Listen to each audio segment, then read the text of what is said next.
Short story special में आपका स्वागत है। आज का शीर्षक है काल रात्रि, खौफ का पीछा। इस कहानी की शुरुआत होती है शहर से दूर एक सुनसान कस्बा कालीपुर से। कालीपुर अपनी अजीब घटनाओं के लिए बदनाम था। यहाँ एक पुराना रेलवे स्टेशन था जो पिछले 15 सालों से बंद पड़ा था, लेकिन लोगों का कहना था कि हर अमावस की रात स्टेशन पर कोई ट्रेन आती है और जो भी उसे देखने जाता है वह दोबारा कभी नहीं लौटता। पिछले 3 महीनों में कस्बे से 8 लोग गायब हो चुके थे। उनकी कोई लाश नहीं मिली, कोई सुराग नहीं। पुलिस असहाय थी। तब यह मामला सौंपा गया इन्वेस्टिगेटर कबीर रावत को, जो अपने तेज दिमाग और अनोखे तरीकों के लिए मशहूर थे। इन्वेस्टिगेटर कबीर रावत अमावस की रात का इंतजार कर रहे थे।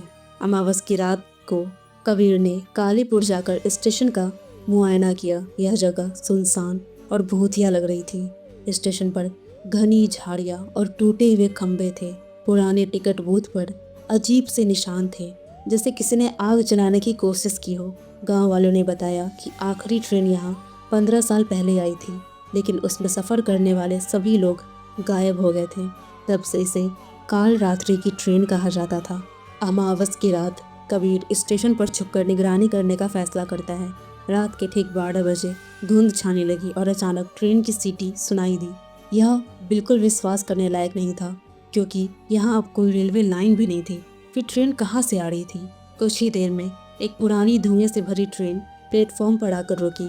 ट्रेन में से अजीब सी आवाज़ें आ रही थी, जैसे कई लोग दर्द से कराह रहे हों। कबीर ने अपनी बैग से टॉर्च निकाली और ट्रेन के करीब गया। जैसे ही उसने अंदर झाँका, उसका खून ठंडा हो गया। ट्रेन के डिब्बों में दर्जनों लोग बैठे थे, लेकिन उनके चेहरों पर कोई भाव नहीं था। उनकी आंखें खाली और शरीर बेजान था। ऐसा लग रहा था जैसे वो सब मृत हो, लेकिन फिर भी जिंदा हो। अचानक एक महिला जो काले कपड़ों में थी ट्रेन से उतरी। उसकी आंखें जलते कोयले की तरह चमक रही थी। महिला कबीर की ओर देखकर मुस्कुराई और बोली, तुम यहाँ कैसे आए?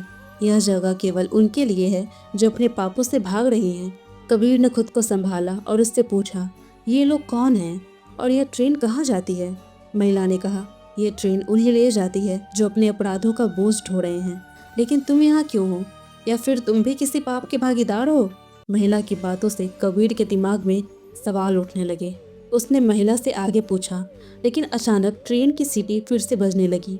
वह महिला गायब हो गई और ट्रेन धुएं के साथ हवा में घुल गई। सुबह होने पर कबीर ने स्थानीय लोगों से बात की।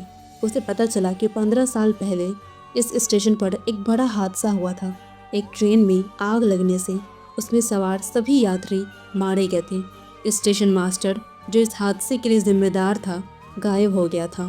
कबीर ने गहराई से जांच की और पाया कि स्टेशन मास्टर वही महिला थी जिसने अपने गुनाह छुपाने के लिए यात्रियों को जिंदा जला दिया था। उसकी आत्मा अब भी इस ट्रेन को चलाती है और हर अमावस की रात नए पापियों को अपने साथ ले जाती है। कबीर इस केस को कभी सुलझा नहीं पाया। आखिरी बार उसे भी कालीपुर में देखा गया था और फिर वह भी गायब हो गया। कहते हैं जो भी उस ट्रेन की सच्चाई जानने की कोशिश करता है वह उसी ट्रेन का यात्री बनकर रह जाता है। अगर आपको ये कहानी अच्छी लगी तो ऐसे ही और शॉर्ट स्टोरी के लिए हमारे चैनल को सब्सक्राइब कर ले। हम ऐसे ही नई नई शॉर्ट स्टोरी आपके लिए लाते रहेंगे।